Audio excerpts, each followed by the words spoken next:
how do you prepare when you don't maybe know who the quarterback is and they might change their play call? How difficult does that make preparation? Yeah, I mean, you kind of put it in the same category as like an opener. First game, there's obviously some tendencies, and you kind of look at light plays and what stood out in regards to who the quarterback was. And obviously you got a head coach that's been an offensive coordinator before, so he's called plays before. So there's some similarities that way. But the simple answer is you kind of put it in that category, accept the fact that you don't know as much as maybe you'd like to think you would know after a few games, and then rule it out. And that's one of the things we talk to our guys all the time about. What's your rule? There's a rule for it.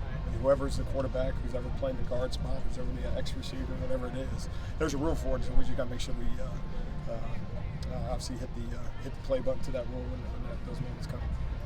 You wanted to work on the explosive plays over these last couple weeks. Just what's gone into that, and how's it looked out here?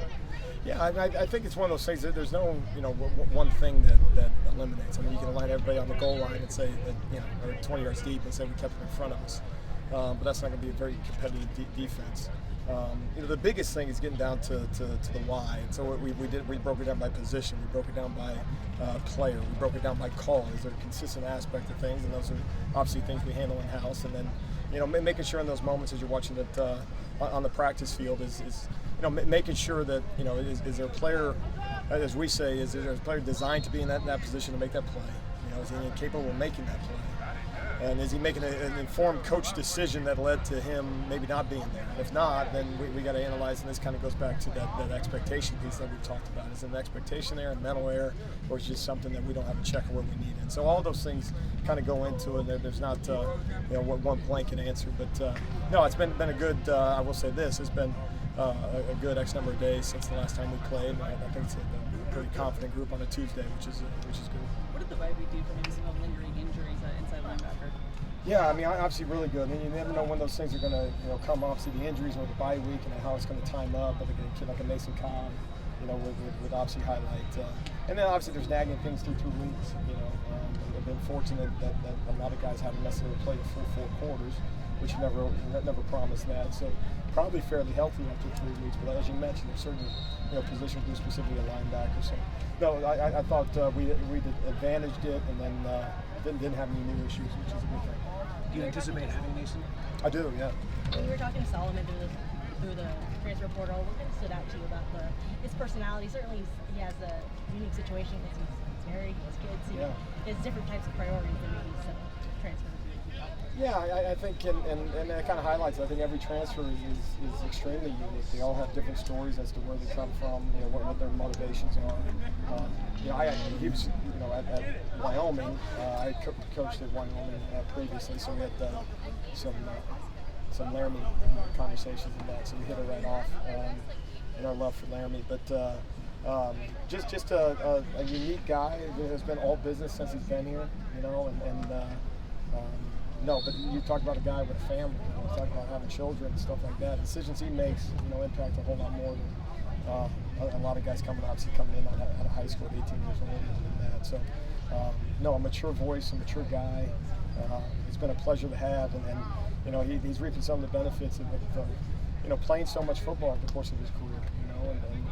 And that's a major advantage when you think about some of those young guys that you say, oh man, they just wait. Well, he's I don't know, is he 8 years into this thing, 6 years into this thing? And he's reaping some of those benefits, and so I'm obviously thrilled to have him.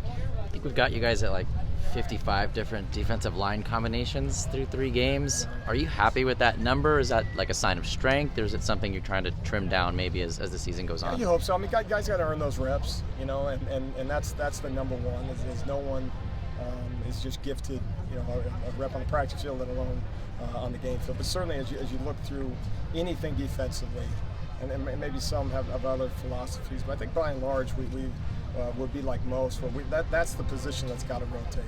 You're asking the 280-pound, 300-pound guys to go as fast as they possibly can on every single rep, and match for 300-pound offensive linemen over and over and over again. So you'd always like to have 6 to 8 guys that you can rotate, and then what we never want to be is we don't want to be completely married to 2 guys playing next to each other, because man, that really limits you. And so that's a constant. Again, the message to all those guys is it doesn't need to be even either. It may be 55 combinations. I didn't know that.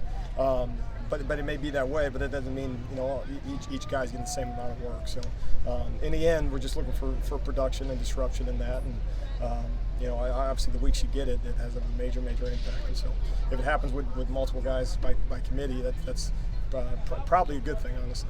Did you get any more extensive looks at players you maybe haven't seen during games during the bye week last week?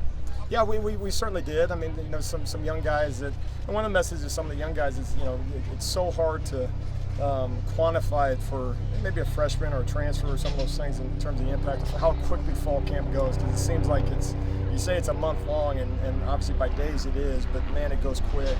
And so whether it's on the special teams field or in some other opportunities to kind of just go play ball, I mean, there's not an individual guy to highlight, but also through that, having the advantage of having an early bye week is, there's not much All-Americans walking around the field either, and that's part of their communication too. Right? It is, making sure that we got advantage that time for the bulk of the roster, not just some of those young guys. But no, believe me, then that's something that's always ongoing.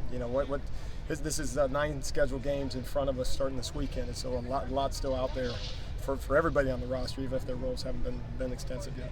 Thank you, Coach. All right, thank you all. Coach.